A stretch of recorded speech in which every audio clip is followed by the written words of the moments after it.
السلام عليكم ورحمة الله وبركاته. يا جماعة، اللي يدل على الشخص ده في مطروح ليه مكافأة. ليه مكافأة حلوة.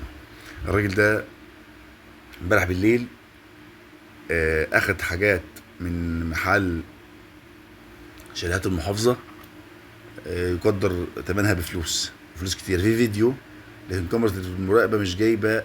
الفيديو مش باين التفاصيل قوي زي ما جايبينها باللقطات بالوش كده. فاللي يعرفه يجزاكم الله خير، ارشدوا على مكانه او شيروا الفيديو على قد ما تقدروا عشان نوصل للحاجات ديت، لان بقى حاجات صناعيه وحاجات ناس كانت شغاله في شركات المحافظه.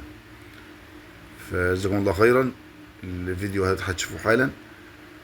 هو انا معرفش ده مين، لكن لو حد يعرفه يا ريت يتواصل معايا وانا اوصله بصاحب المكان. جزاكم الله خير. الفيديو. بعد كده يقف هنا وبعد كده هيخش.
الله أكبر الله أكبر، أشهد أن لا إله إلا الله، أشهد أن محمدا رسول الله.